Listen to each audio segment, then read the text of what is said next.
Good evening, everyone. Thank you for turning out on a wet evening that generally reduces the turnout for our meetings. I'm introducing this talk because it's a culmination of a nagging session of at least 5 years to get David to give this talk.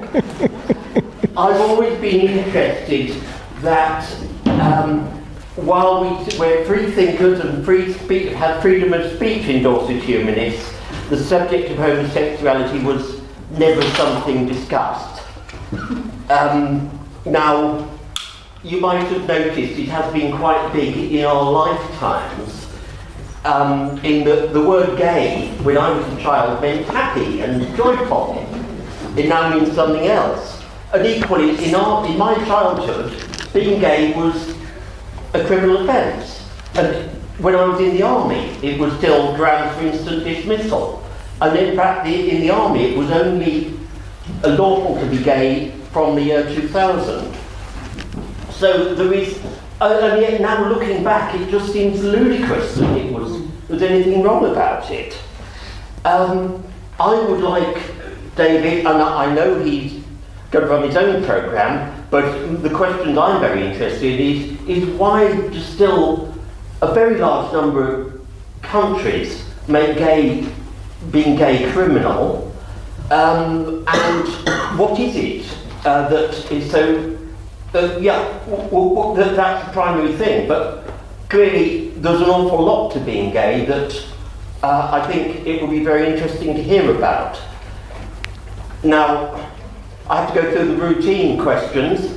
Emergency exits are to the back.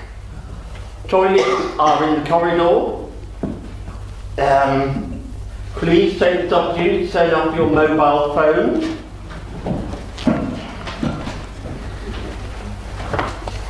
If anyone can't hear what's said, please sit at the front or make a noise if you can't hear, but David has a good carrying voice, but I don't think that's a difficulty. We'll aim to finish at 9:15. But please feel free to stay and chat in the bar afterwards. David's going to talk for, I guess, 50 minutes, an hour? Yeah, well, maybe 45 minutes, but there'll be plenty of time for, I'm sure there'll be Q&A, so. I'm sure there will be, David. Finally, I hope you are all getting our monthly bulletin, but if you're not, please leave your name with Aaron at the back desk. Right. Well, our speaker tonight is David Warden. You primed him, yeah. He has been chairman of Dorset Humanists since 2009. He's also a humanist advisor to Bournemouth University, editor of a Humanist magazine, and an honorary member of Humanists UK. Next week, he's attending the World Humanist Congress in Copenhagen. I'm not a guest speaker, I'm just attending. He also plays the piano, sometimes with Dorset Humanists' very own choir. And he goes to the gym when he has time. Ladies and gentlemen, David Warden.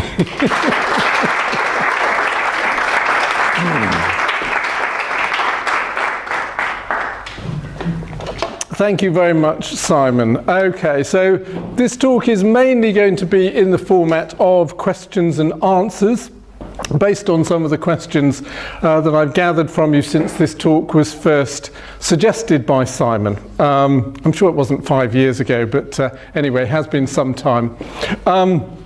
It will also be autobiographical, and it will also have some explicit content, because I know that's what you've turned up for. But it really depends how much information Simon can cope with, so you know, we'll have to see. So it will be an X-rated video. I'm just letting Phil know about that. Okay, so the first very important question is this: what is the correct pronunciation of the word homosexual? Is it homosexual or is it homosexual? Well, it all depends on whether you want other people to think that you are upper class or lower class. If you are upper class, you should say homosexual. And if you are lower class, you should say homosexual. So Simon, I heard you say homosexual. So okay, now we've got that very important question out of the way, I would like to tell you my story to some degree. Not everything, but quite a lot of it. So I was born in 1959 and I went to St John's School in Boscombe from the age of 4 or 5. During my first year there, I fell in love. I don't remember his name or what he looked like. All I've got is the memory of an emotion. He must have left St John's School after the first year, because I remember becoming aware of his absence at a certain point. I've no idea what happened to him. I expect his parents moved or something like that.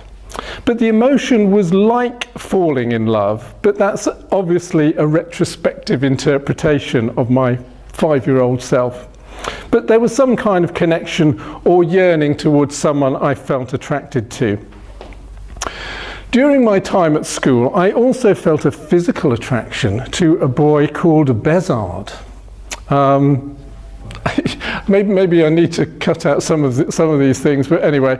So Bezard, I think, is an Iranian name. I was particularly excited when he took his shirt off in the summer.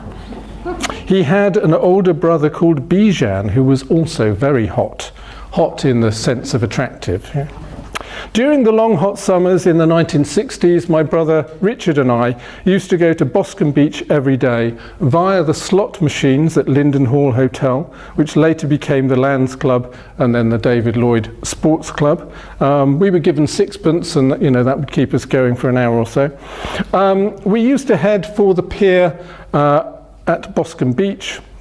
You could hire rowing boats from the pier, and one of the boat boys was a bodybuilder with a fantastic physique and tiny leopard print speedos. Decades later, John and I, John is my husband, who's not here this evening, perhaps wisely,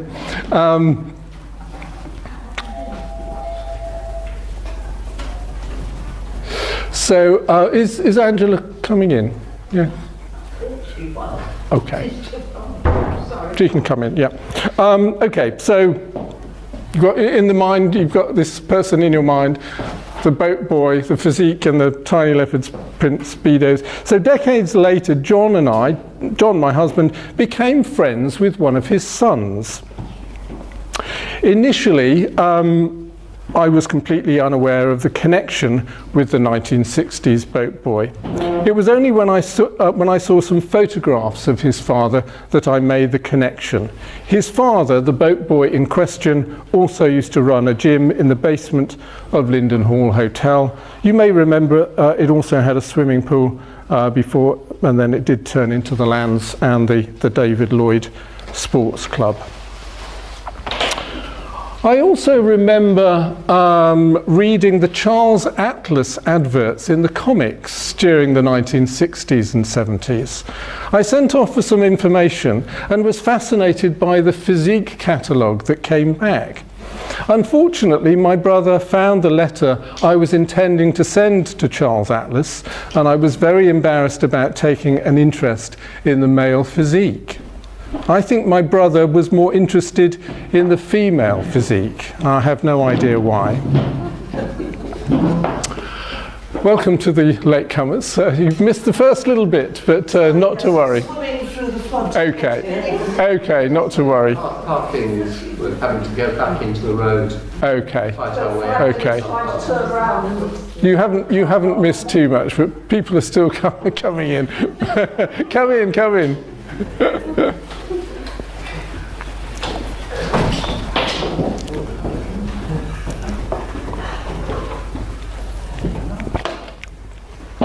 Okay, so at secondary school, I was at Porchester School, which is now Avonbourne Academy. I was teased a bit about being ginger. So obviously I don't have ginger hair. So who knows what the word ginger means? Cockney rhyming slang. Cockney rhyming slang. Go on, Steve. Ginger beer. Ginger beer. So ginger beer queer. Okay, Cockney rhyming slang. So this was a general term of abuse we regularly used to annoy each other. I was quite good friends with a boy called John Green. One day I called him Ginger and he punched me in the face. Which served me right. I think I've still got the scar on my chin. It served me right. So he certainly wasn't queer. Well, at least I don't think he was. One day, a couple of boys came up to me in the playground and they said to me, "People think you're queer." And I said, "Why?" And they said, "Well, it's because you do your tie up neatly and your shoes are always shiny." Well, I thought this was ridiculous, but I suppose there is some truth in the theory that gay men have a better dress sense than straight men. So what do the ladies think? Is there any truth in this? There we are, you see. There we are. That's proof of the theory. So one of the... I've done my best today, obviously. Well, you have got a nice, very nice pink shirt, Simon. Yes, yes, well done. Yes, pink for boys. Okay, well, pink and blue for boys. One of the most vivid memories I have of secondary school is one day seeing a boy without his shirt on, and he had a tuft of hair going down from his navel into his trousers. Now, I'm not sure what was going on in my brain at that moment, but it was very exciting. And in the gay world, that particular feature is called a treasure trail. I don't know if the ladies like treasure trails or not, but yes, could be, possibly. Okay. Am I teaching you something? Something you didn't know? Right, okay. Okay, right. I also remember being incredibly jealous of boys who could grow sideburns. I desperately wanted to be able to grow sideburns, but I've never been able to. This is one of the great tragedies of my life. I rationalised the sideburns thing as jealousy, and I'm sure it was, but it was also about sexual attraction. To this day, I think sideburns are very sexy. So let's see if is anyone wearing sideburns? Maybe they're not quite fashionable at the moment. Hi Dan, hi. I'll keep going. Right. You see people are already hearing about my talk and they're coming in from the streets here. Okay, so after doing my O-levels, I went to the sixth form at Bournemouth School. On the first day at Bournemouth School, we all gathered in the main entrance hall. I was there just a few weeks ago prior to speaking to a group of 11-year-olds about humanism. Anyway, we are now back in the year 1975, and within a few seconds of arriving, I recognised a boy that I hadn't seen since we were in the Cubs together when we were about 8 years old. Well, it was like that moment in the film Cinema Paradiso. Has anyone seen the film Cinema Paradiso? Okay. Now, there's a little sequence in the film. It's about a little boy who grows up to be a film director. And there's a particular sequence in the film where you see this tiny little boy, he's about 8 years old, and then there's a kind of time-lapse thing to when he's a young man, and the camera sort of spins around, and you see the face change from a little boy of 8 to this incredibly handsome Italian man, young man. So my experience of seeing this boy, okay, so I last saw him when we were both 8 years old, and then suddenly I saw this boy when he was 16 years old. So I didn't have the words to describe my feelings in 1975, but it's pretty obvious that it was a powerful experience of same-sex attraction. So I was about 16 years old. Now, I did become a bit obsessed with this boy. I didn't exactly stalk him, but I did discover one of his regular routines, and I used to wait at a certain time outside the sixth form block just to see him go by. So yes, I was a bit obsessed. I joined the swimming club, and by a stroke of luck, so did he. We went to swimming at Linden Hall. Everything happened at Linden Hall. And one day I saw him hanging from the diving board, dripping with water, wearing his Speedos. You see this? There's a big Speedo thing going on here, isn't there, really? So it's another image burnt onto my synapses. Well, eventually I did speak to him and we became quite good friends. He was a Methodist and he invited me to join him on a Christian retreat in Swanage. So I was a Christian at the time. I remember in the dormitory one night after the lights were out, there were other boys there, I remember him talking about an ejaculatory experience with his girlfriend.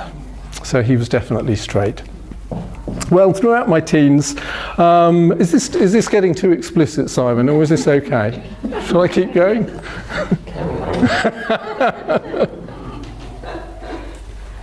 Throughout my teens, believe it or not, I thought I was straight.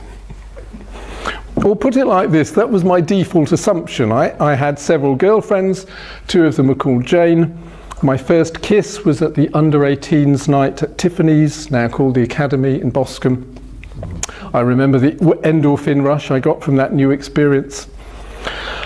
I remember boys in the 6th form at Bournemouth School talking about having sex with their girlfriends. When I said I didn't believe in sex before marriage because I was a Christian, they were fairly incredulous. They said, "Your future wife might be frigid, so you need to find out in advance." Like doing a test drive, I suppose. So anyway, so as an evangelical Christian, we were completely indoctrinated into believing that sex before marriage was sinful. One of the perennial discussions we had in our church youth club was this question: how far can you go? Well, French kissing seemed to be okay, just about, but what about heavy petting? Maybe it's the same thing. Do you remember those notices at swimming baths that which said no heavy petting? Maybe, I don't know if they still have that in swimming baths. Well, one of the church leaders said that heavy petting was the gateway to fornication. So I drew the line at snogging and perhaps a little bit of exploration. I won't go into too many details there. I never had sexual intercourse with any of my girlfriends. That was completely taboo. So to this day, I am technically a virgin, but only technically. So, okay, so Bournemouth School. One day I was in the 6th form hut, and a boy entered the hut and he said, "Wilson's resigned." So what year was this? 76, well done, Hugh. So Harold Wilson, the Prime Minister, had just resigned. We all thought there was some scandal, but I think it was for health reasons, wasn't it? Okay. Well, that's nothing to do with the story. I just thought I'd drop that into the, just for historical interest. There were a number of boys in the 6th form who were totally hot. There was a boy called Chris in my English class who looked something like something out of Brideshead Revisited. He was a big distraction for me from studying D.H. Lawrence, Sons and Lovers. There was another boy called Rob who had perfect sideburns at the age of 17. He was also in the swimming club, so my luck was in. I did like the swimming club. But I still didn't know I was gay. I must admit, I was beginning to ask myself this question. It was sort of nibbling at the back of my brain somewhere. I suppose the thing is, I didn't have any role models or anyone to identify with. I knew that there was this thing called queer, and I knew that they did unspeakable things to each other in bed. I didn't relate to any of that. All I knew is that I had some very strong feelings towards beautiful boys, and I put it down to jealousy, which it was in a way. I was a very late developer, and I was jealous of boys sprouting hair on their face and legs. So, during my gap year between 6th form and university, I visited a friend in London, a female friend, and this was January or February 1979. I was 19 years old. It was a Sunday morning and I was flicking through the Observer Sunday magazine. A handsome face caught my attention in the magazine. The article next to the photograph was about this young man coming out as gay. It was a very short article, but after reading it, the penny finally dropped. It had taken me a very long time, but maybe that's an effect of growing up in a heteronormative society. I hope you're all familiar with that word. You just don't have the concepts you need or any understanding of those concepts in order to make sense of your own existence. But, you know, other people, my own husband, for example, says he knew much earlier or at a much younger age than I did. But perhaps some people take longer than I did to discover what's actually going on. So my immediate reaction at this point was a feeling of relief, because now I had an identity, or maybe a diagnosis, depending on how you look at it, to make sense of my feelings which went back to my earliest memories. But there were several hurdles to jump over. I was an evangelical Christian, and I knew that homosexuality was against the teaching of the Bible. I can quote all the verses to you if you like. And it wasn't something I could casually mention to my parents. Coming out is always a big deal, or always a big thing, but I don't know why straight people don't have to come out, but there you are. So I remained firmly in the closet for quite a long time, except for my brother Steve, who guessed quite early on. So in September 1979, I went to Kent University to study theology. I knew there was a gay society, but at first I lacked the courage to make contact with them. I joined the Christian Union and I went around the Freshers' Fair with a girl from the Christian Union. We walked past the Gay Society desk and she said, "How embarrassing." And I didn't say anything. There was something embarrassing about it, and I think it was the word gay, which was embarrassing at the time. The word gay had been used in the homosexual underworld for decades, but it came out of the closet, so to speak, in the 1970s as a result of the gay liberation movement. So yes, I thought the word gay was embarrassing. It seemed to relate to campness and effeminacy, and this was perhaps an effect of well-known camp entertainers. Larry Grayson, John Inman, and so on, very likeable personalities, but rather limited in terms of providing any sort of role models or a choice of role models, someone to identify with. So it was really that boy I saw in the Observer magazine that suddenly I identified with someone my own age, and the first time I'd made that kind of connection. Anyway, at university I did nothing about gay soc for the first year. I made some friends and had a great time. But when I got into the second year, I knew that I had to do something about being gay. I couldn't go on pretending. And my Christian faith at this time was beginning to disintegrate as well, which is the subject of a, well, I think I mentioned that in my last talk, didn't I? So I'm going through the process of losing my evangelical faith. Just while I think of it, sometimes Christians even now think that the reason I left Christianity was because of being gay. It has nothing to do with it. It's completely separate. I lost my faith in Christianity through purely a sort of intellectual process. I'd already really reconciled being gay with being Christian as I was going through this a slightly different process. So I just thought I would mention that. Okay, so in my second year, I made contact with GaySoc and I immediately fell in love with a hunky American guy. Well, I'm exaggerating actually, nothing came of that, but I do remember someone of that nature in the Gay Society. I then went to a dinner party hosted by one of the postgrad students. I met an art student there called John, and we agreed to meet up again. A week or two later, John invited me to a social event at the art college. As I was about to leave to get the bus home, John said to me, "Oh, don't go, I'd like to sleep with you." A good old-fashioned euphemism, isn't it? Well, it seemed like a good opportunity, so I said okay. We went outside and kissed. The first time I'd kissed a boy. There was another explosion of endorphins in my brain. So we went back to his place and we spent the night together. Thank you. Neither of us really knew what we were doing, but it was a start. I was 21 and he was 19. The next morning we woke up to the news that John Lennon had been shot dead in New York. Now, I'm not making any connection between these two events. I don't think, you know, the Almighty struck John Lennon down because of anything I was doing in England, obviously. But I'm just setting my story in historical context and hoping to entertain you along the way.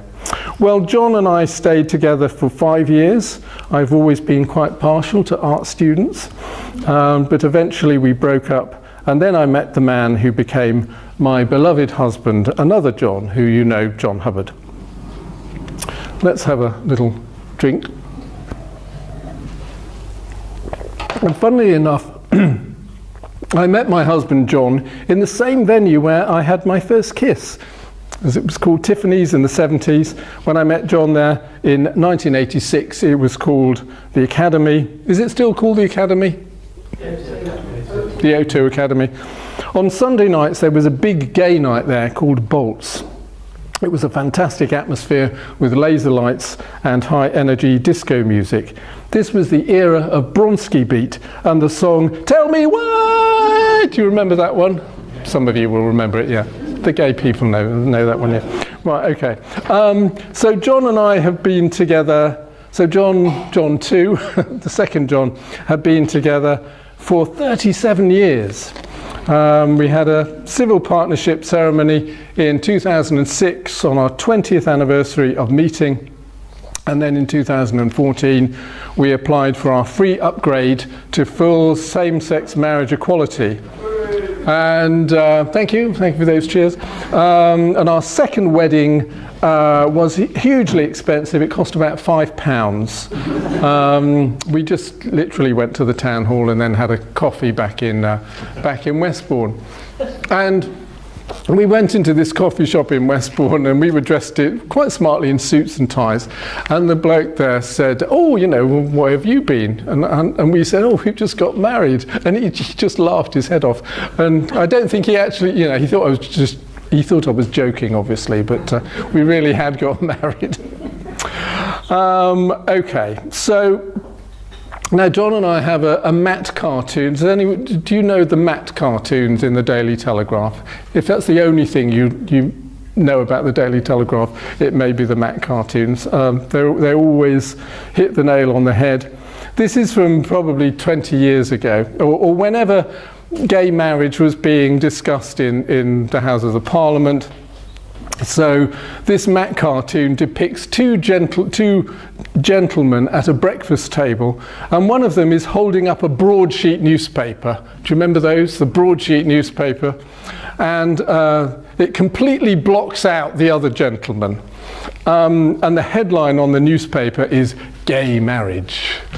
So the comic message there is that gay marriage is just like every other marriage, you know, at the breakfast table, not talking but just reading the newspaper. Right? So I'm going to say a little bit more about my thoughts about gay marriage later on, time permitting. Okay, so that's my story, or at least part of it. Let's get back to some questions. So have I ever experienced homophobia? Homophobia is a made-up word which doesn't make sense if you analyse it etymologically, but let's leave that aside. In common usage, the word means hostility towards gay people or discrimination against gay people. So have I ever experienced this on account of being gay? I can honestly say almost never. One evening many years ago, John and I were walking back from a very pleasant night out at a restaurant in Pen Hill. We were walking along holding hands. We don't always do that, but we'd had a few drinks and we were just felt like holding hands. A car went by with a bunch of lads and one of them wound the window down and shouted abuse at us. And I just shouted back at them, "Fuck off!" Fortunately, they didn't come back to attack us. I think John recognised the boys in the car. They may have been some of his pupils. Oh dear. I once received some abusive homophobic emails from a member of Dorset Humanists. I told the committee and they suspended him. Pardon? What did they suspend? They suspended his membership. Oh. This is the only time this has ever Sorry, I forgot those two words, yeah. This is the only time this has ever happened in Dorset Humanists. I never felt any personal animosity towards this person. Maybe he was just an unreconstructed homophobe, whatever that means. I just put it in my notes here. But he's no longer with us.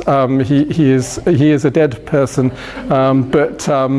Yeah, he was quite a character. Well, I feel very lucky and very fortunate to have encountered almost no homophobia since I came out of the closet nearly 40 years ago. But I know that many other people have been far less fortunate. My family were very supportive when I did come out. It was never an issue for me. Let's talk a bit more about prejudice then. So Simon, we're getting to the prejudice aspect of your question. Why has there been such hostility towards homosexuals throughout history, or at least during the Christian era? Well, I'm not just blaming the Christians, but you know, I'm talking about Europe, I suppose. So everyone knows that the Greeks were quite homophilic, so as opposed to homophobic. Okay, it's just the opposite. So Greek love is perhaps a euphemism for the love of boys. This wasn't quite paedophilia. The more accurate term is pederasty or ephebophilia, from the Greek word ephebos, which means a male adolescent. So this is a sexual relationship between an older man and an adolescent boy. An older man, okay, what are we talking about? Probably an age gap of a few years, because in the ancient Greek world, the same-sex relationship was a temporary phase, so I understand. Men were expected to marry and have children. There was no such thing as a homosexual in the modern sense of identifying as gay and pursuing same-sex relationships for life, so I understand. But this is a completely unacademic talk. I haven't done any special research for this talk, but that's my understanding. So what accounts for the Christian opposition to homosexuality? Well, I'm not sure this has always been the case. There are documented cases of same-sex marriage in the early Christian centuries, but there certainly has been a strong taboo against homosexuality, as the case of Oscar Wilde illustrates in the 19th century. So where does this hostility come from? Well, it's partly the influence of the Bible and Puritanism. Gay sex in biblical terms is referred to as sodomy. Sodomy sounds awful, doesn't it? But what if the town of Sodom had been called something else, like Boscombe? You know, Boscombe! I don't know, does that sound as bad? Maybe it's all about word association, isn't it? But, well, I think it's, yeah, maybe Sodom was a lovely place, who knows? I think it's also to do, right, so thinking now about human psychology, I think it's also to do with the disgust reaction. There are all sorts of things we find disgusting, and we have a tendency to think that disgusting things should be taboo or even illegal. Now, I think Marmite is disgusting, but I don't think that Marmite eaters should be executed, maybe just fined, possibly flogged.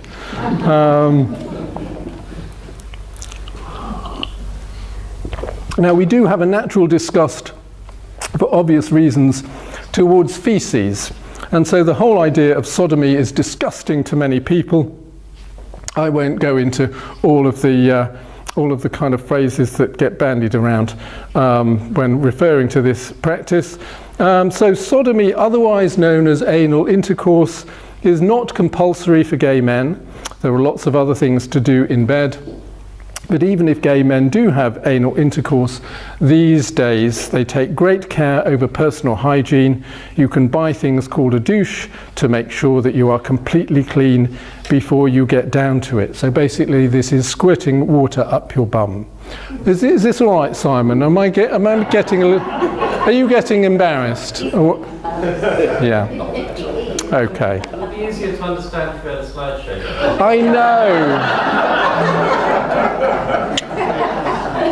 I know. Sorry about that, but this could have got worse and worse, couldn't it? Okay.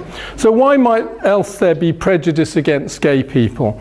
Well, I think humans have a sense of being a sense of things being natural and unnatural. Opposite-sex pairings are considered normal and natural, and same-sex pairings are considered unnatural and therefore deviant.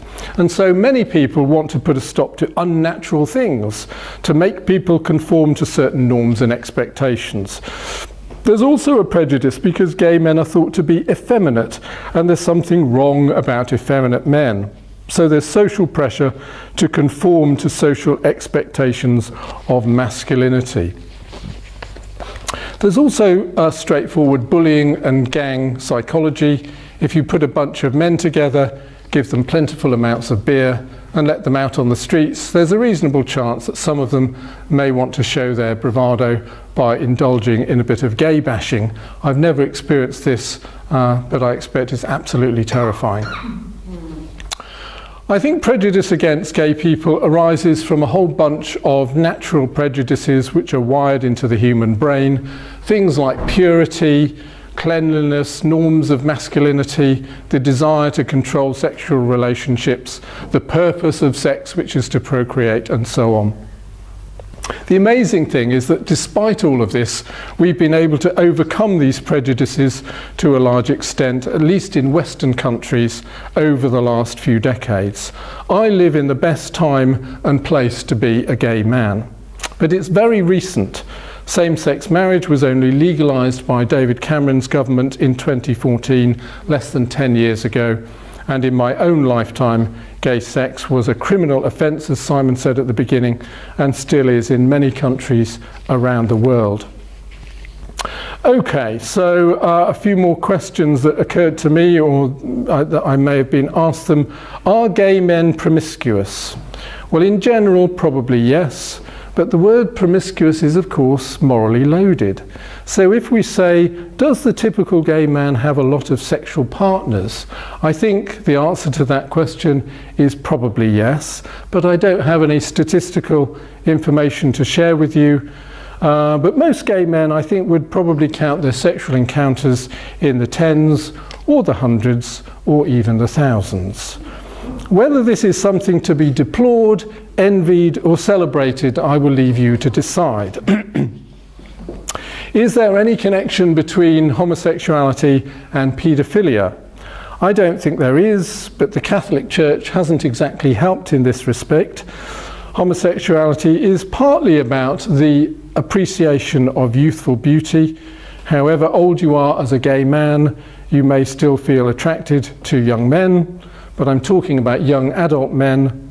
Happily, a significant number of young gay men are attracted to older gay men. There's no limit on age gaps, but of course there is a lower age limit, which in this country is 16 or 18 in certain contexts. Okay, well, what do gay men do in bed? I've already touched a little bit on this, but this was my mother's question. She's no longer with us. A member of my family once tried to enlighten her by showing her gay porn, but apparently she didn't understand what she was looking at, and maybe she just didn't have her glasses on.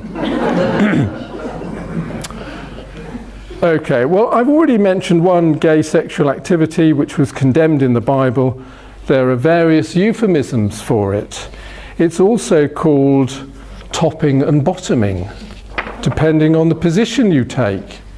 So the word top is both a noun and a verb. Topping is the verb, and the person who tops is called a top. Or if you prefer, you can resort to a well-known Anglo-Saxon four-letter word to refer to this practice. I've already used the word in a different context. Okay, right, this is probably the worst bit coming up, Simon, so let's see how you get on with this. One of the curious things about the male anatomy is the position of the male G-spot. Now, I expect some of the ladies in the audience know exactly where this is. Or maybe they don't. Or maybe they're not letting on. Some of the men in the audience may have discovered it, or they might still be trying to find it. So it's called the prostate, and it's situated inside the anal canal. The prostate can be indirectly stimulated by massaging the perineum. Now, gentlemen, if you don't know where your perineum is, it's the spongy area between your testicles and your anus. Sorry, I didn't have the slides, Stan. I could have. It would have been so much easier, wouldn't it? Yeah. You could volunteer. So, okay, maybe later. Yeah, after a few drinks. Okay, so the prostate can be indirectly stimulated by massaging the perineum, or it can be directly stimulated by inserting something into the anus.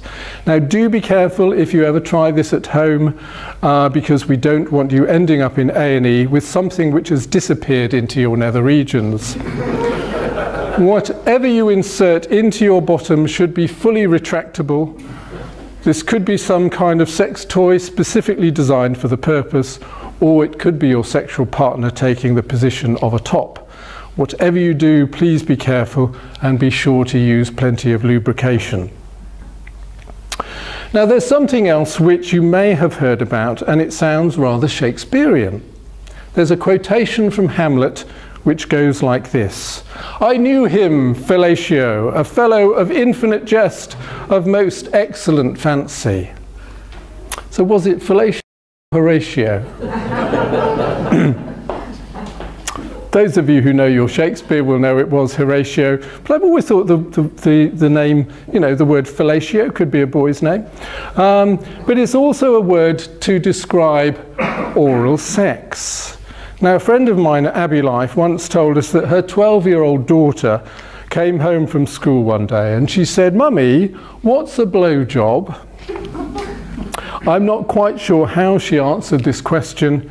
Maybe she said, "It's fellatio, darling." But I expect to a 12-year-old it sounds quite disgusting anyway. Okay, what else? Well, you can use your hands for all sorts of things, including intimate massage. The mouth is very versatile. You can do whatever you want with it as long as your partner is clean and fresh. There's a whole suite of things you can do in bed as a gay man, and I hope I've whetted your appetite or piqued your interest. Now, this question is from Sandra. So, Sandra, in gay relationships, is there a man and a woman? As in, who plays what role in a gay relationship? So I think this is it's a bit of an old-fashioned stereotype, if I can put it like that, about gay relationships. A gay relationship is basically two blokes living together. And one of my straight friends at Abbey Life, when he was having some difficulties with his girlfriend, he said, "Oh, it must be so much easier living with a bloke, you know." So, yes, both men, I suppose there might be a bit of a separation of roles. My husband John is very good at butch things like DIY, so I suppose he's a bit of a man around the house. But we've never thought of our relationship in terms of male and female roles, either in bed or out of bed. We're just two blokes living together. Simon Bowden, you asked this question in an email. I'm interested in whether the element of love is typically the same in homosexual couples as in heterosexual ones. Plato thought that the homosexual kind was the higher one, of course, you wrote. Well, it's difficult for me to make a comparison with heterosexual love because I have no experience of it. But my guess is that there's no real difference. If Plato was gay, and maybe he was in some sense, then he may have been expressing his appreciation for male beauty as opposed to his relative lack of interest in female beauty, perhaps. So when you talk about the element of love, I assume that you're referring to the endorphin rush which we get when we're in the presence of someone we are sexually attracted to or in love with. I can't imagine there's any difference between the gay experience and the straight experience of this. I think we can assume it's the same. But, well, I mean, how about jealousy then? Do you think that's a similarly big thing? I remember a teacher at school, you know, one of the most inspiring teachers, but yes. Undoubtedly a gay guy. And he came into class one day sort of saying, jealousy, it's just a cultural invention. It's not part of the human makeup. Right. You know, it's just an interesting idea that, you know, occurred to me later, or maybe that's truer, you know, in where there isn't like a biological child that needs to be brought up and all the extra pressures for women to hang on to their man, or for the man not to end up bringing up somebody else's child. Yes. All that stuff. Yes. Okay. I have got a paragraph on which will answer that question a little bit later, so I'll come back to it, Simon. I don't think necessarily that jealousy is in heterosexual relationships either. Okay, let's come back to that question. Simon, this may have been one of your questions. Why does homosexuality exist or persist if gay people do not procreate? Well, that may be a question that... It's a question I would have asked if I had thought of it. Oh, okay. I'm sure you thought of it and you implanted it in my brain somehow by some strange... one of the many talks we had when I tried to nag you. Yes, probably, yeah. So shouldn't it have died out by now, in other words? Well, okay, this is not a very scientific talk, but I do remember, I've heard some evolutionary explanations of it in the past. The scientist James Fradgley from Bournemouth Natural Science Society gave us a very detailed genetic explanation of homosexuality in a talk about 10 years ago. I can't remember all of the details, but I think the theory he presented is that gay men can be an evolutionary advantage because they don't procreate themselves, but they help to bring up children in an extended family. So we're talking about, you know, time immemorial in the past. You only need one straight man to inseminate a whole village or whole harem. All the other men can be infertile. I don't know if this theory is actually true, but it's quite an interesting one. I think it's more likely that sexual orientation develops when you are a fetus, and it's a bit hit or miss. Most people turn out straight, perhaps 95% of people, but there is a statistical likelihood that about 5% will turn out gay or lesbian. Now, there's probably quite a bit of resistance to this theory because it implies that being gay is some kind of like a sort of manufacturing defect, you know, 5%, you know, come out wrong sort of thing. Well, even if it is, it doesn't really matter. Human beings get up to all sorts of things which don't result in babies. Human sex is mostly practiced for pleasure rather than procreation. So, as far as I'm concerned, if being gay is some kind of glitch in the manufacturing process, I really couldn't care less. It would be a boring world if all the gay people in history had never been born. Gay people add to the variety and, dare I say, the gaiety of human life. Let's say a little bit more about the word gay. You may be one of those people who is still annoyed about the appropriation of the word gay. You know, 50 years later, you're still complaining about it. Well, if you are, I'm sorry. I can only apologise. But the word has had a double meaning for at least a century, probably longer. As I said earlier, I think this is what happened in the 1970s. The word itself came out of the closet and eclipsed the good old-fashioned meaning of the word. words change their meaning, and there's very little we can do to control this social process. It's quite spontaneous. But it is still possible, I think, to use the word gay in the old sense. Now, I was in Southampton this morning conducting a humanist funeral, would you believe? And I was wearing exactly the same clothes as I'm wearing now, because the family wanted everyone to wear informal and colourful clothes. And the person I was conducting the funeral for was a woman, and the family gave me all the details about her life. And one of the little details of her, she was a very glamorous woman who always wanted to look her best. They told me that her favourite lipstick was a particular colour called gay geranium. So, you know, I don't think that was anything sexual in that, but it was just a nice way of a nice illustration of the fact that we can still use the word gay in an old-fashioned sense. Okay, this question I think may have come from Nikki, who's here. Yeah, Nikki. A long time ago, yes, a long time ago, Nikki. We were discussing this somewhere ages ago, months ago, in the Elstead. But anyway, what does the acronym LGBTQIA+ mean? Okay, so LGB is obviously lesbian, bisexual, and gay. Some gay women don't like the word lesbian. I can understand why, although it's only a reference to the Greek island of Lesbos, because the ancient Greek poet Sappho wrote love poems about other women. The word itself may be partly to blame for the prejudice experienced by gay women. Anyway, it's optional. You can say lesbian or gay woman. Bisexuality is probably quite prevalent, but it tends to be a hidden sexuality, because bisexual people can easily pass as straight if they want to and keep their gay lives hidden, unless it appears all over the newspapers. I think we've seen an example of that recently, haven't we? The letter T is obviously the subject of a great deal of debate at the moment.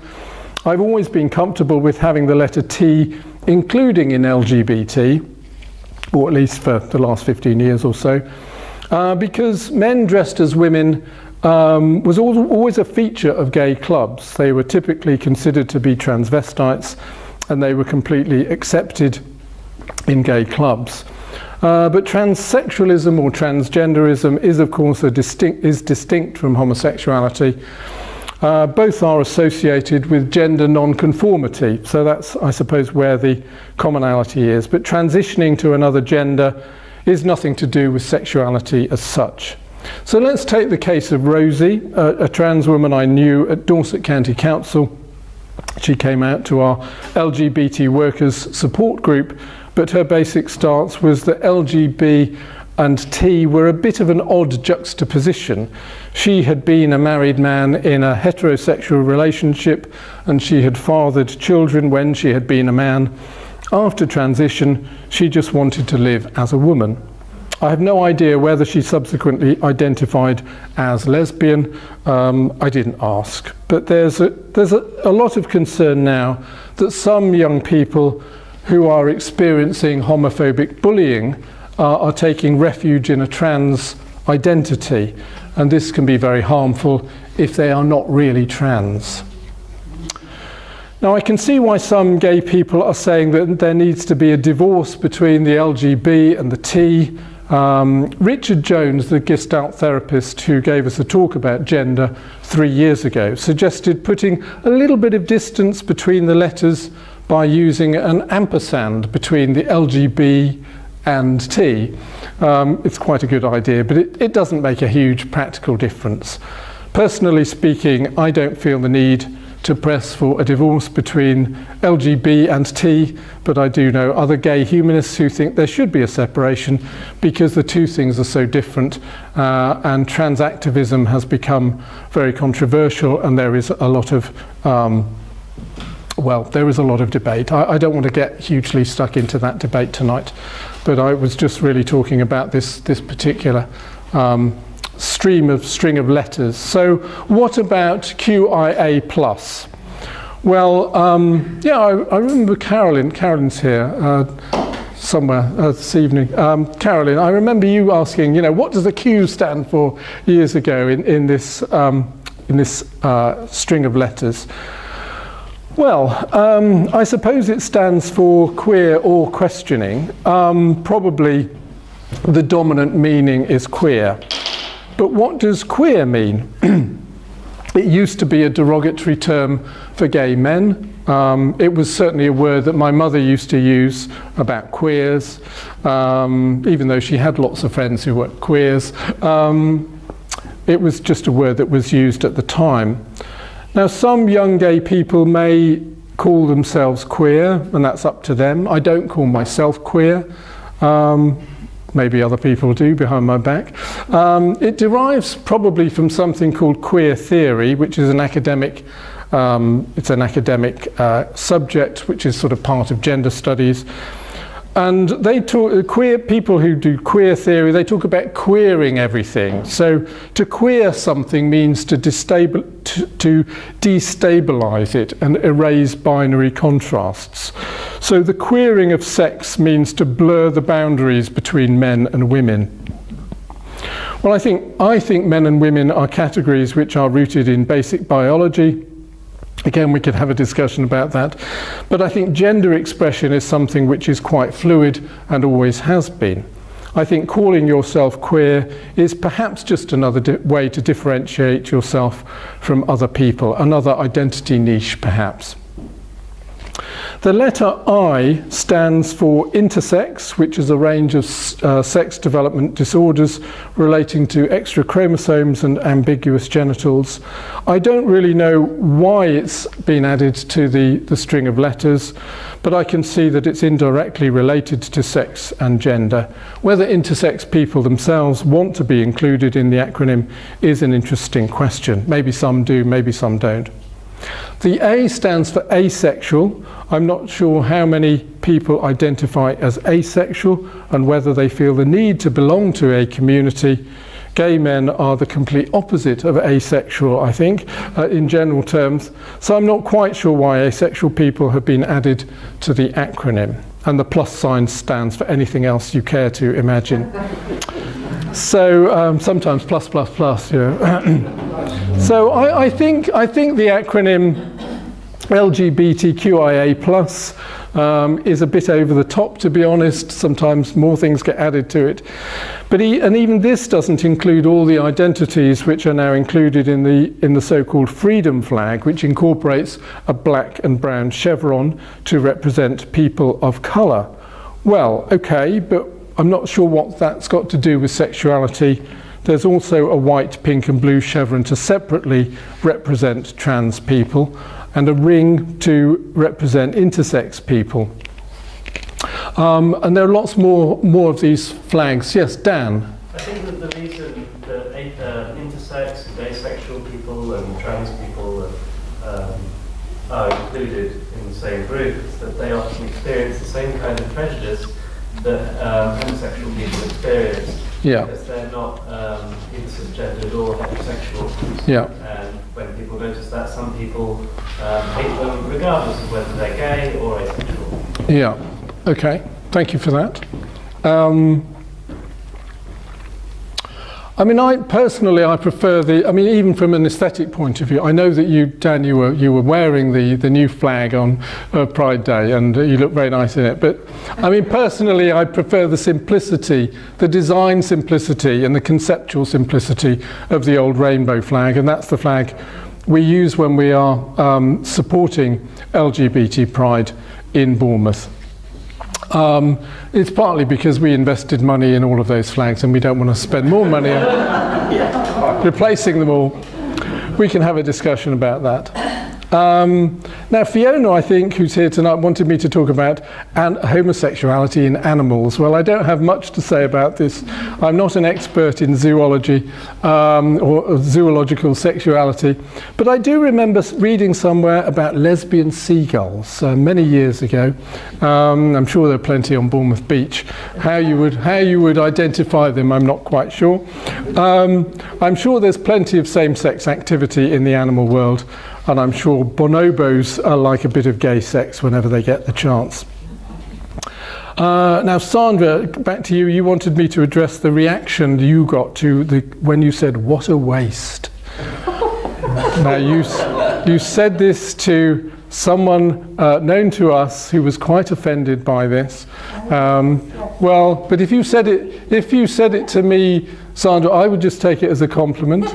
Obviously, I did say it to you as well. yeah. So obviously, gay men are not a waste to other gay men, but if they are not available to women, that's just too bad, I suppose. Yeah, you'll have to put up with all those straight blokes.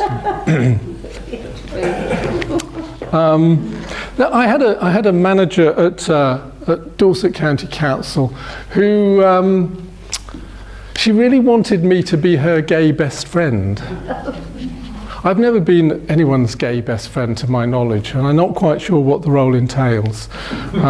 She didn't give me a job description, but I sort of steered away from it. It might actually be sensible for you to give some comments off the cuff, though, about women's attitude to gay men. Yes, well, okay. To my understanding is that some straight women like the company of gay men, and there is a very unflattering description of women who like gay men. Does anyone know? Does anyone know? Yeah, yes, it's fag hag, because in America. So yeah, okay. So in America, you know, a derogatory term for gay men in America, particularly, is faggots. My mum used to cook faggots. They were these little sort of these little things made from liver, you know, with bacon and well, and with gravy. They were very nice. So you can ask a question. Yes, go ahead. I'm trying to keep an eye on the time, but Have you ever wanted to stray to the other side? Have I ever wanted to stray to the other side?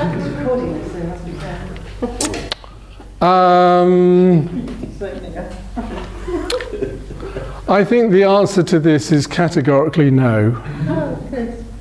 Sorry about that, Sandra.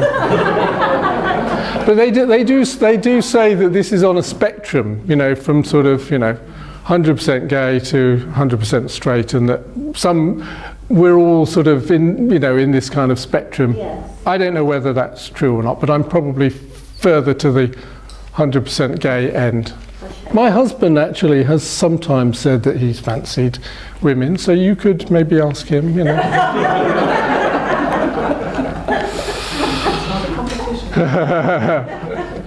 Okay. I want to say a little bit more about gay marriage. So John and I, as I said, we were perfectly happy not being married. When civil partnership was introduced, we thought we should take advantage of it. You know, the politicians had gone to all of this trouble, so it seemed rude not to. So we had a small gathering at the town hall for the actual ceremony, and then a nice lunch at West Beach restaurant a couple of days afterwards. The reason there was that gap is because we wanted to actually have our civil partnership exactly on our 20th anniversary meeting, and then it just happened to be a Thursday, so we got people together for the lunch on the Saturday.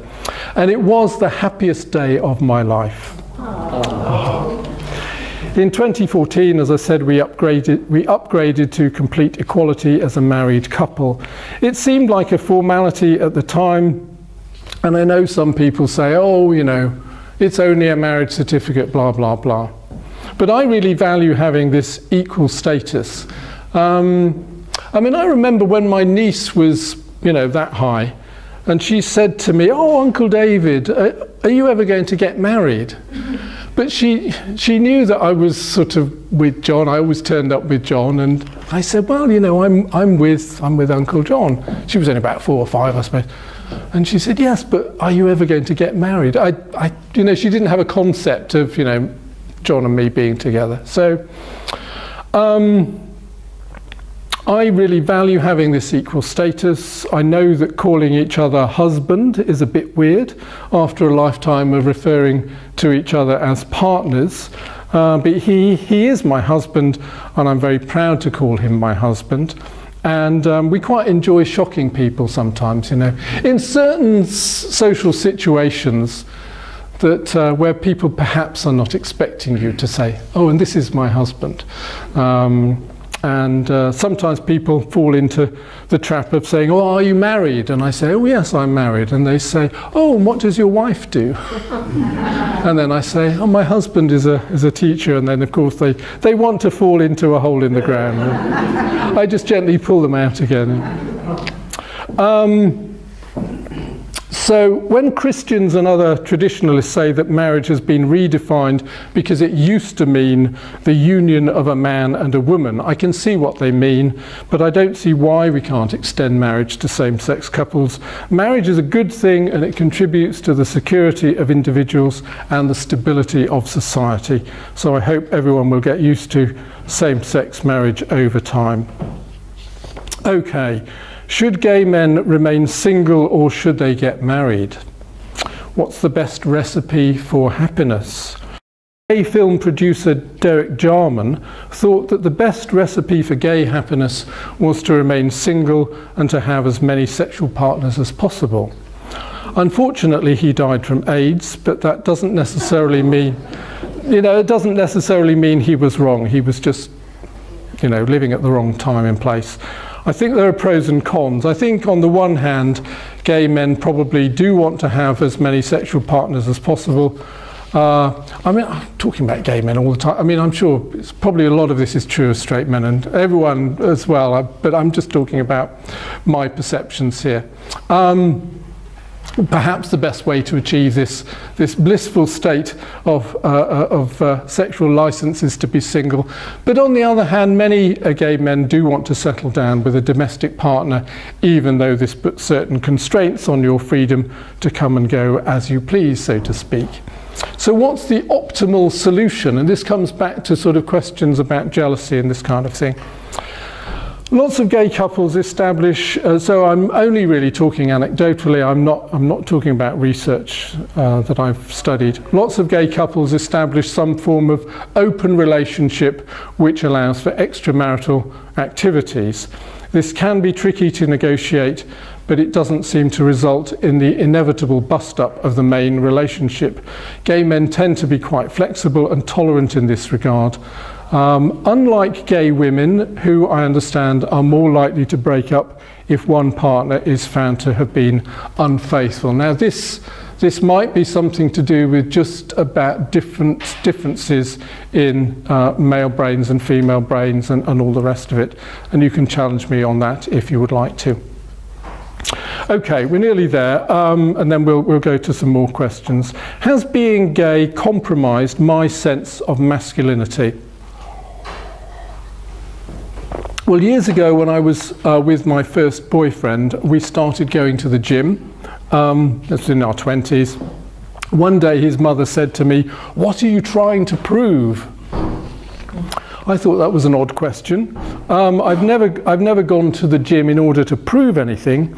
I go to the gym because I like bodybuilding and I like muscular male bodies, including my own, although it's not quite what it was 10 years ago.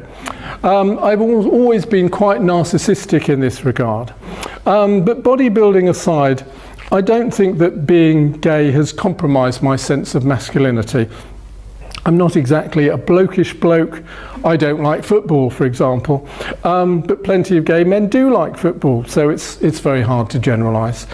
I was very pleased when a few years ago I found the phrase, or came across the phrase, or maybe even made up the phrase, gay masculinity. So I feel very comfortable in my gay masculinity, and if that had been sort of mentioned as a teenager, you can have different types of masculinity. Perhaps that would have helped me and lots of other boys to perhaps find a slot that was comfortable for them. So am I a happy homosexual or homosexual? In the past, there was a myth that homosexuals were fundamentally unhappy, but that's not been my experience. I'm very happy being gay, and I wouldn't have it any other way. So yes, I can honestly say that I'm a happy homosexual. So I think we'll stop there.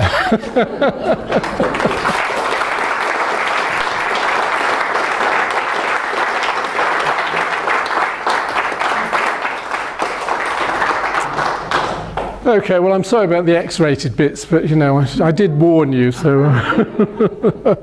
Okay, so I've probably told you everything you need to know, but there are some hands going up. Yes, so Simon, yeah.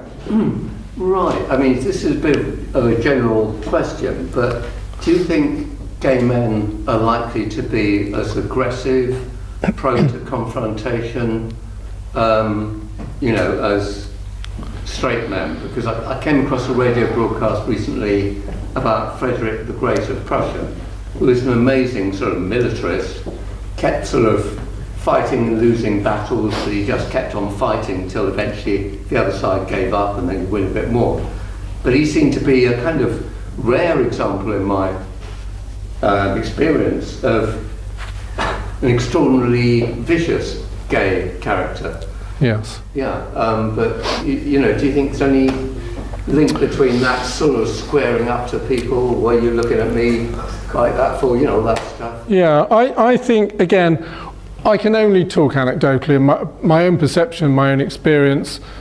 This isn't an academic talk, I'm not talking about research, but my sense would be that, I mean, Aaron sent me a YouTube video a few weeks ago that was kind of explaining homosexuality in terms of neuroscience and differences in the male brain and the female brain, and this guy was presenting evidence to suggest that gay men, it's not just about sexual orientation, there is also a kind of a bit of the female brain in the gay male's brain, if you see what I mean. There's more towards the female side of things.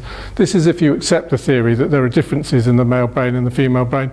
I think there are.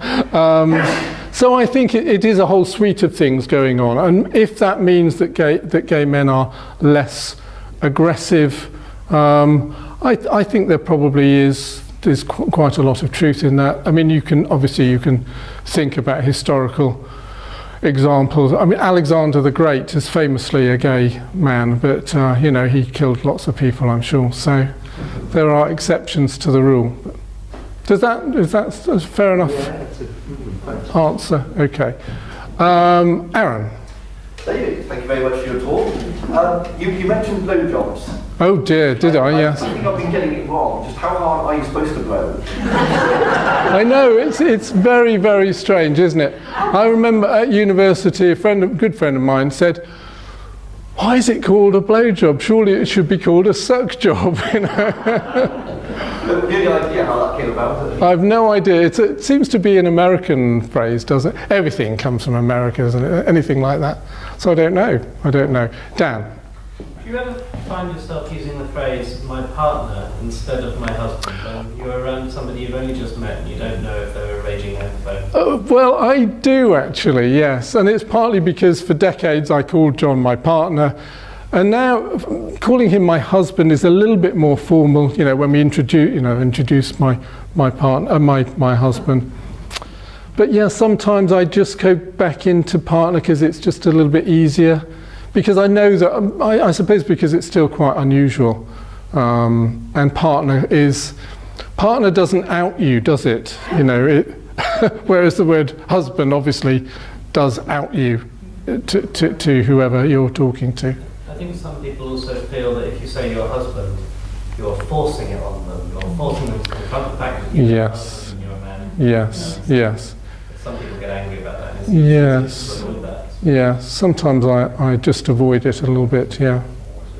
Barry? Yes, just to follow on from that, homophobia Yes. in non-Abrahamic cultures. I mean, I've got it in my head that this particular virulent form of homophobia that's been prevalent in Europe and part of the Middle East is a product of Abrahamic faith systems. Yes. Do you have any insight into prior to the colonial imposition of Christianity, say, into Africa? Yes. It seemed that homosexuality was a non-event there, and probably in other cultures as well. Do you have any insight into that? I think that's probably, that may well be the case. I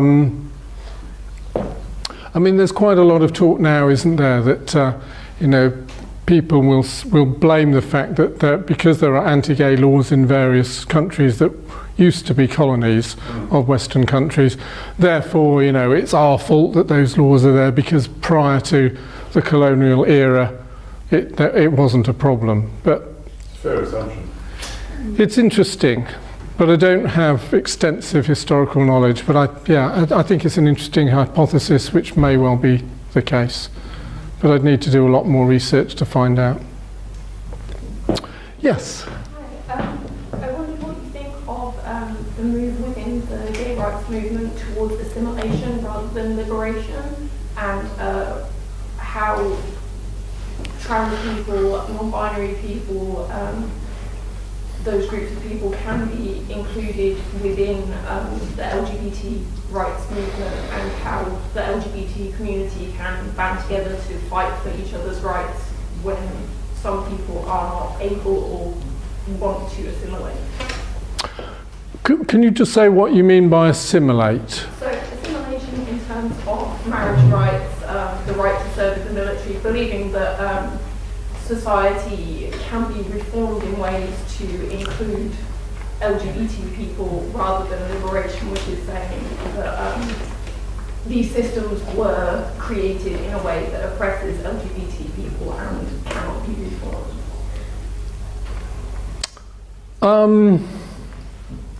That's quite a complex question. I'll do my best, but come back if I'm not really answering it. Maybe I just wouldn't make a sort of clear distinction between liberation and assimilation, because in a way I think assimilation is liberation in a sense. So for example, I mean, my husband and I, we have assimilated to what might be called the heteronormative idea of marriage. Have we done that because, you know, we're not liberated and we're just conforming to a social norm? I think I tried to explain in my talk that I really value the fact that gay people can get married. So that's one aspect of it. Do you want to come back at me? What other bits are you trying to get me to respond to? I guess that I heard from your thing about not necessarily understanding why trans people would be included within LGBT things. Yes. Also, non-binary people obviously do not wish to fit into the gender binary of male or female. Yeah. In those ways, there can be complex issues for people in assimilating into the systems that already exist, rather than saying these systems were brought about in a way that oppress LGBT people. Maybe we need something different than those. So rather than assimilate, are you saying that the systems themselves need to change? Yes. I'm sure, you know, I just think it's probably both, isn't it? I mean, all of these things need to be looked at in terms of individual cases. I mean, I think Dan made an interesting point in that the commonality is the experience of prejudice, perhaps not necessarily the fact that obviously sexual orientation and transgender are different things, but they are both based in sort of gender non-conformity, and so there is a commonality there, but they are different things. I think the question you're asking is quite generalised. I would probably need to drill down. Maybe I need to get you to sort of talk about a specific example, and then I might be struggling less to answer your question. Maybe come back to it, but I hope that's helped a little bit. Thank you. David. Yeah, your talk in the bulletin was entitled "Boys Just Want to Have Fun." Yes. Now, I presume that's a quotation from a song. I think it is. From? I don't know. Oh, from a song. I think it's a play on "Girls Just Want to Have Fun." Who was that? Was that Cyndi Lauper? Girls just want to have fun. Well, so yeah, but presumably in the modern idiom, boys can have fun, girls can have fun, people can have fun. Yes. Well, they don't have fun all the time. Mm. they have fun when they're not out digging a garden or going to Tesco's or something. What they like. Doing the dishes. So, you know, I just wondered, yes, when I saw that title, whether that was, you know, not being fair to women or other people who didn't conform to any of these particular groups. Don't take the title too seriously. If it got you here, then that's the main thing. But yeah, I think it was. Yeah, I mean, it was a play on the Cyndi Lauper song. I think also it was an allusion to the idea that, yeah, gay men do like to have fun, and fun is a euphemism for sex. So if you say, should we have some fun, it actually means, should we have sex? Maybe I didn't make that clear. Now you know. Okay, so, but yeah, I mean, it's not saying that, you know, we have fun all the time, and that would be exhausting, you know. Same as everybody else. Yeah, sure, yeah. You've got to get on with life. Yes, yeah. Just what you said about the sexual, I'm not a biologist, but in my work I came across a case of fish in the River Lee where there was an imbalance of population, and female fish will change their sexuality to become male. If there isn't enough males in the population, yes, they can change. Their sexuality is more labile than ours. Yes. Pretty well fixed. Yes. Whether that happens yeah. for animals, I don't know, but I'm just saying it is a biological. Yes. Clownfish. Clownfish, yeah. When a female dies, the largest male undergoes a physical change. Yes, but the genetics are completely different. Yeah, sure, yeah. And can I just add one slight sort of obtuse comment? There may be other Guardian readers in this room, probably not. A bit to the right. Yes. If you read the Guardian, the second part, there's a big called Pass Notes. Yes. It appears every day. It's a familiar thing. It's been going for a long time. Yeah. Today the title was The Reverse Cowgirl Position. And it rather intrigued me, I read it. Right, okay. The reverse cowgirl position doesn't sound like the kind of thing that gay men would do, but I don't know. I'm not sure. I don't know. Having read it. Have a word with, yeah, okay. Lie down and arrest, and the other one wants to watch the television. Right, okay. Let's go into the detail. Okay, thank you for that, David. Just always learn something new here. Fiona. It's not really a question, just a comment. More a comment, really. My brother's gay, and he's been with his partner probably for longer than you've been with John. Yeah. We both call John. Anyway, but I was going to say that I've had prejudice. I've had second-hand prejudice because my brother's been gay. In terms of people who I've been friends with, not anymore, want to be friends with me anymore because I've told him my brother's gay. That's amazing, isn't it? Yeah. Bronya. I'm not going to articulate this very well, and it's not going to sound good. Okay, go for it. Go for it. One is that I have a particular aversion to people who are always saying, oh, my gay friend, and having to identify people by their sexuality. I mean, you wouldn't say my heterosexual. No. Why do you always have to, you know, sort of have the addition there? Yeah. Because no, you know, people's sexual orientation has got nothing to do with anything in my book. Yeah. And you know, it shouldn't really have an impact at all. But by the same token, I don't understand gay pride, because there you are, so saying, well, advertising your sexuality. Yes. We don't have heterosexual pride. Surely we don't really need to do that anymore. Although it would question what you said, which I don't. Okay. I'm going to pass that back to anyone else in the audience who would like to. So why? Okay. I mean, I think that's a perfectly fair comment, Bronya, and I think that deserves a sensitive answer. So, does anyone want to say why why we have gay pride. Simon, do you want to have a go at this? I'm not sure it's going to be a sensitive answer, but I enjoy it every year because it is actually celebrating that gay people can be flamboyant. But how long is it going to go on? That's what I'm saying. Why can't we just normalise? Just not care, not normalise it and carry on. Well, I suggest it can carry on indefinitely because it's... Okay, let's... Simon, go ahead, I suggest it can go on forever because we're celebrating a particular type of person. Perhaps we should do other things to celebrate other particular groups. Heterosexuals. Well, heterosexuals is the norm, so it's hard to celebrate the norm. We don't have, well, Jordan Brown has made attempts to celebrate something in it, but they failed miserably. But you can celebrate if you're a significant minority. I mean, Burns Night is probably the biggest, one of the biggest celebrations around. That's celebrating being Scottish and drinking a lot. It's celebrating a particular... I know it's not really a satisfactory answer, and I take your point, it doesn't answer your point, but I'm saying, so what? Just celebrate it.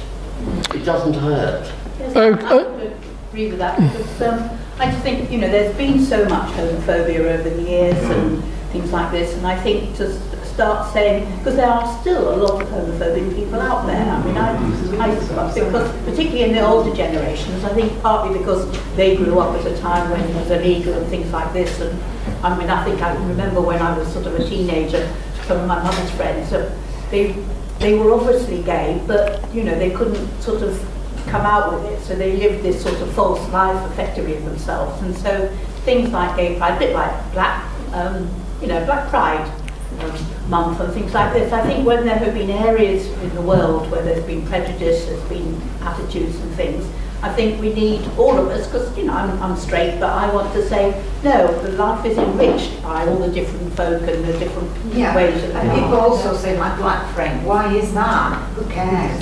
Well, you just pick on, when you describe somebody, don't you just naturally pick on something that's the most obvious thing about them? You might say my tall friend or my short friend. You wouldn't say that, that's the thing, that is the Okay, look, a number of people, I think, want to respond to this, so let's go around and see what other people are wanting to say. But I can see your hands going up and I'll get to you, but let's go round, so starting from Dan, if it's still on this question, yeah?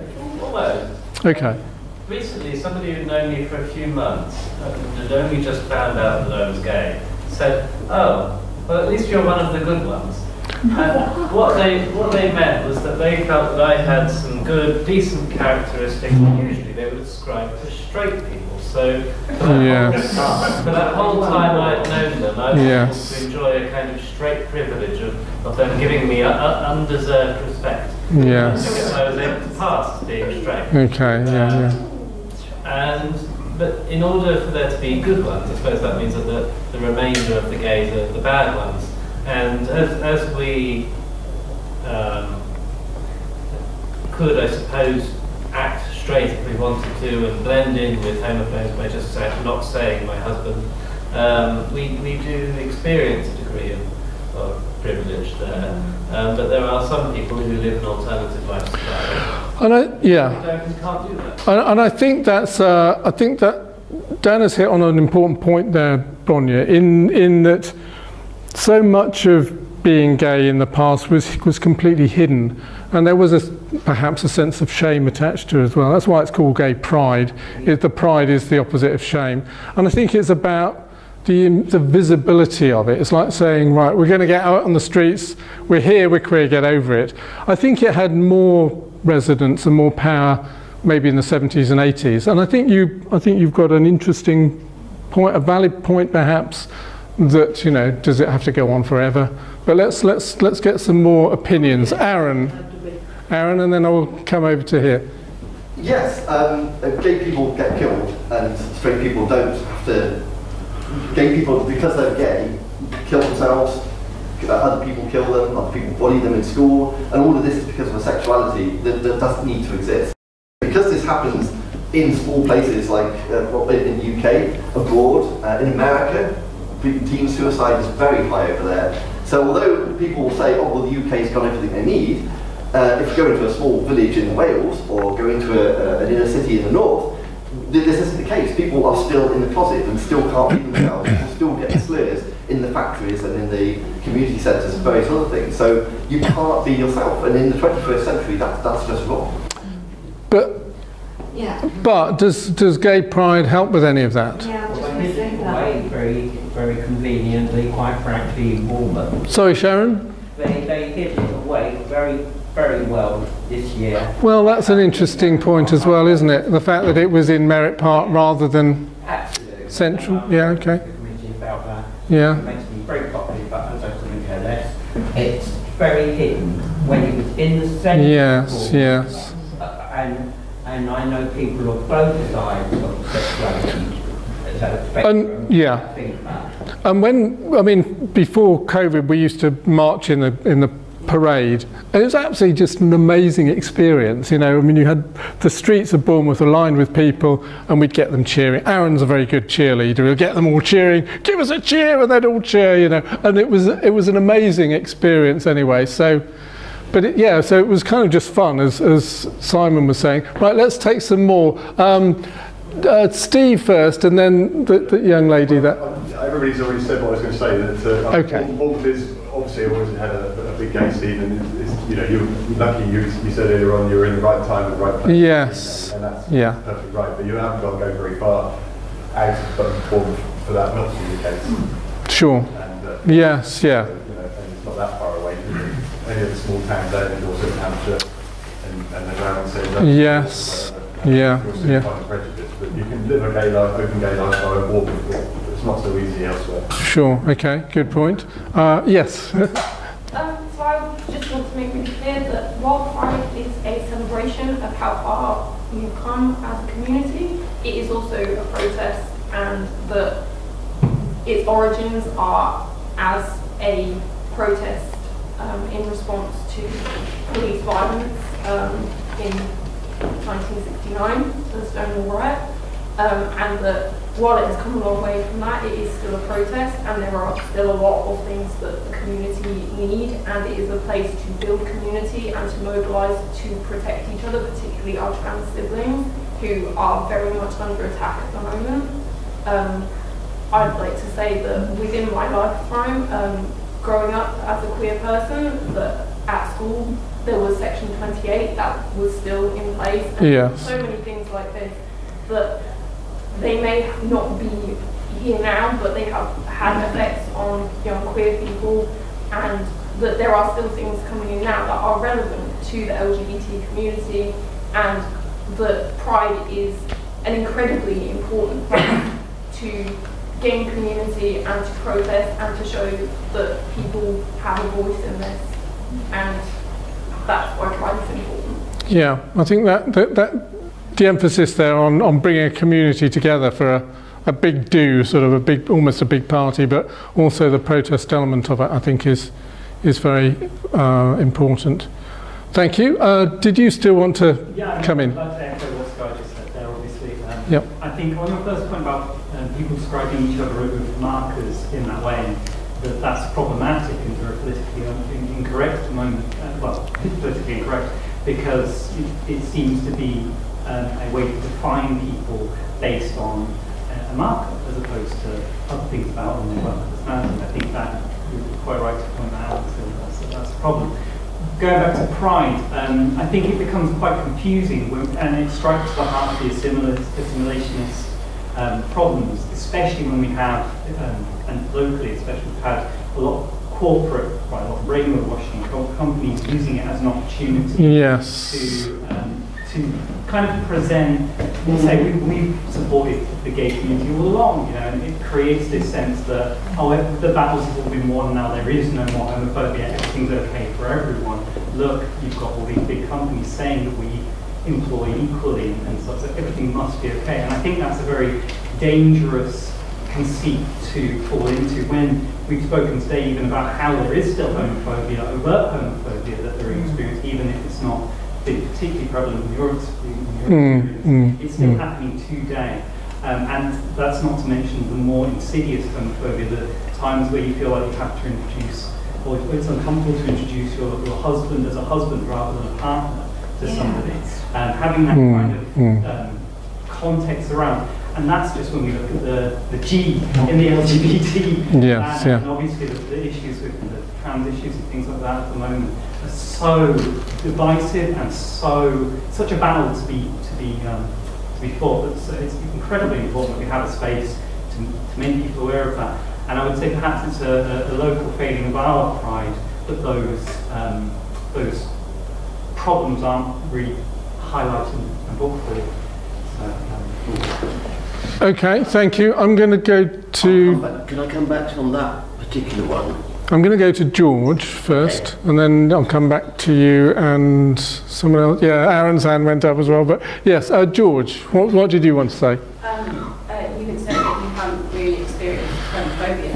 That actually puts you in a minority among the LGBTQ community. Yes. Because, according to the Hate Crime Report Gallup's 2021, 64% of LGBTQ plus people have experienced violence or abuse specifically because of their identity within that group. So that makes it more unusual to not experience it, which is another reason why the community again is so important. But also in my volunteering, I work with people who have grown up being told constantly how terrible they are because they are within that community, because they are trans or whatever. Yes, yeah. And the mental effect that has on being told that God hates you, that you're going to go to hell or whatever, means that it's incredibly important to have a community that says, no, you're one of us and you are important and you're valued. Yeah, yeah. Thank you, George. Simon. Yeah, I just want to come back on, really, it starts to beg the question of what is meant by homophobia. Because, yes, clearly attacking someone or abusing them because they're homosexual is clearly homophobic. But where you, homosexual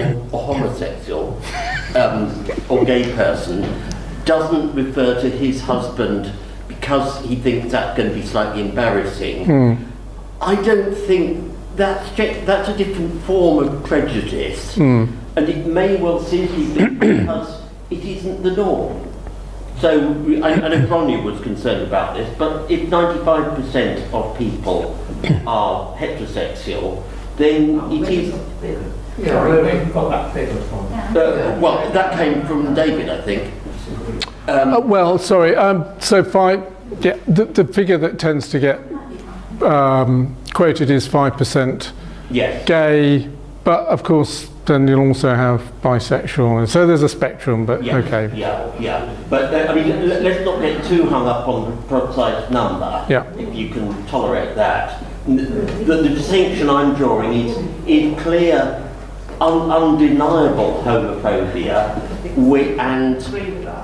and simply the cautionary measures people take, probably because we are still in transition, and you've got to be kind to people. And David said, now somebody falls in a hole and you pull them gently out of it. I do, yes. And I think that's a very humane and, dare I say, humanist thing to do. Rather than saying, no, we must have 100% change instantly. That will not work. It will just alienate people needlessly. Okay. Let's go, I'll get to you, Hugh, but I'm going to go to Aaron, and then I'm going to go to Hugh, and then Dan. Yeah, Aaron. I was just going to add that all the straight people stopped doing carnivals. If gay people didn't have a carnival in town, there just wouldn't be one. Yeah, very good point. Very good point. Yeah, Hugh. Just a tiny little funny story from my own history. Yeah. My dad was very much a working class steel worker, very heterosexual, quite homophobic when I was young. They wanted me to go to a hospital to be straightened out. That was the background of it. But the first started... But you were the only gay in Wales, weren't you, at the time? Right, okay. I'm 50% gay, 50% narrow-minded Welshman. But the liberalisation of my dad, it started with his Welsh nationalism, very much a proud Plaid Cymru man. And the MP who was instrumental in establishing the Welsh Assembly Ron Davis was caught cruising on Clapham Common. Astounded me, my dad's reaction. Oh, for God's sake, it doesn't matter what you are sexually. And in the end, but before he died, he was complaining to me in Welsh, I'm a fluent Welsh speaker, I'm proud of it, about homophobic chanting at rugby matches against the Noble. Right, so your dad came round, yes. Brilliant. So that's my personal little... That's great to hear, well done.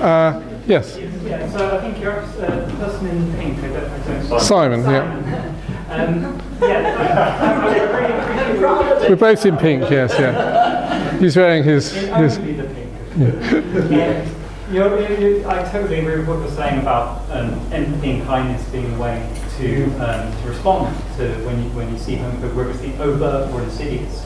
But I think it's also really important that we do spot it when it's insidious, and we do say that that is still homophobia, and even positive discrimination. I've heard a few examples of it, say something like jokingly, obviously positive discrimination is still a form of, and you know, you're right to say that it's a problematic word, homophobia, because it implies fear of sexuality, but actually what it means more is it's that marking thing of making it other, making it not normal, making it somehow either a defect or just extraordinary in some way to be LGBT. And that's, I think, at the heart of the problem of homophobia. And yeah, that's what I want to say. Okay, great, thank you. I'll get to you in a minute, Roger and Steve. Dan? My definition for homophobia is the belief that homosexual people are just in some way not as good as heterosexual people. And the same with transphobia is not necessarily the fear or hatred of trans people, but just the belief that they're just not as good as cisgendered people. Or maybe that they shouldn't really be allowed to make decisions about their own health care because in some way they're just not good enough to, or intelligent enough to make those decisions. I have a few examples of homophobic abuse that I've experienced. I don't know, that would be interesting. But Noah and I were walking down the street and had people shout things at us. One time somebody threw a wine bottle at us out of their car window while shouting things at us because we were holding hands. I've had friends who've been beaten up in the street. I've had trans friends who were beaten up. I've got trans friends who occasionally have, when people realise that they're a trans woman, will say sir deliberately to them. How often do you use the word sir when talking to people other than to attack them or to make a point? And somebody I'm living with at the moment, their previous partner was murdered for being gay. They were beaten to death on the street in England. Where did that happen, Dan? I'm not sure where in England it was. Okay. I was just interested, yeah. Thank you, Dan. Steve? Yeah, I mean, I was echoing some of the comments. I mean, you're right, there's a lot of prejudice and microaggressions that all LGBT people face all the time. But also, they need to be helped to resist that as well. So some of that comes from the individual as well. Yeah. You know, the Stonewall riots were obviously originally drag queens and trans people sticking up against the police. So, you know, it's not just protest, but it's resistance is what people need to be encouraged. And that comes from the individual, gaining more strength to resist the oppressions. Thank you. Roger? Yeah, I just want to make a couple of small points. When Stein was talking about, you know, what is normal and stuff, I think sometimes that can be kind of very tricky wording because, you know, what's normal. These things, when you talk about sex and gender, people tend to always try and put things, well, what's normal. But you can't take any two attributes with 8 million people and say, you know, you're either A or B. There's so many variations. I think the language of talking about things, you know, well, this is what's normal, what's common, kind of can be misleading because it's not something. And the other thing I want to put, you mentioned earlier on in your talk about where this phobia sort of anti-gay sort of came from, and you talked about religion. I think you made this small point earlier that it never used to be like that, and I think that's very important to bring up in religious circles. So I think if you go back into early Christianity, it was much more accepted. So you mentioned the Greeks, I think in Roman times, it was very common. Yes. That I think it was much more common. Yeah. There's also evidence to suggest that one of the earliest marriages in the Roman Catholic Church was actually between two men. Okay, we're running short of time, but Aaron, and then I'll come back to you, Bronya. Aaron. Yes, going back to the origins of your talk, really, isn't it just a case that men like sex, and they'll get stroked, poddied, poked, rubbed, sucked, in whatever, and if it happens to be a female one day, that's fine. If the female isn't available, they'll just go down to some place where there'll be a guy. And which is why gay apps, half the time there isn't a photo because they go back to their wives once they finish with you. Okay. I'm not quite sure how to respond to that, but I'll just maybe leave that as some extra information for everyone.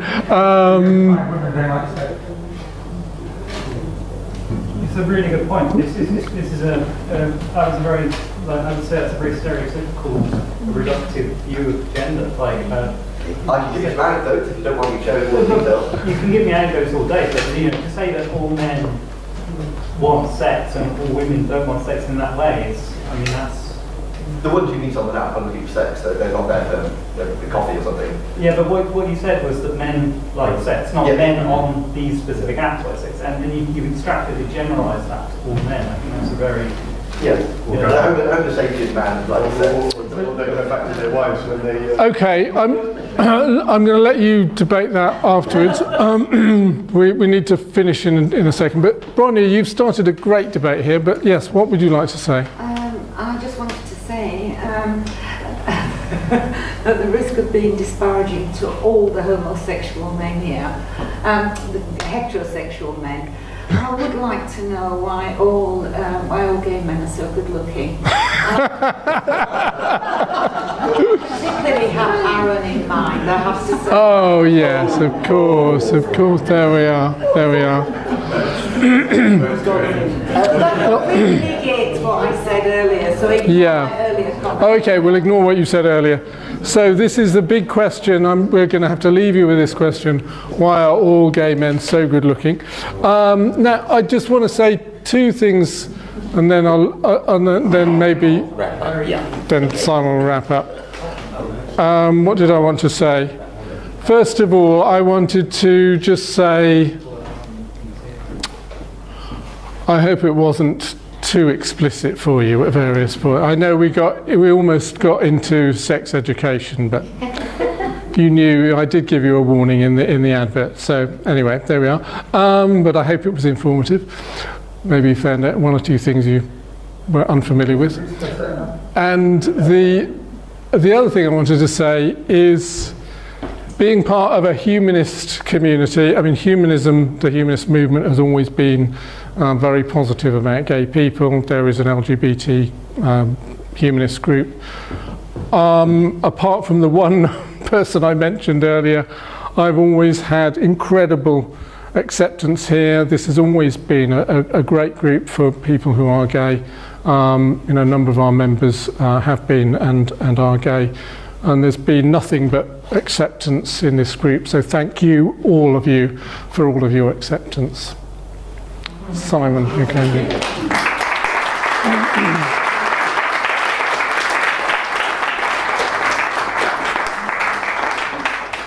Well, I'm really grateful and pleased. I'm grateful to David and to all of you that the subject has really taken off.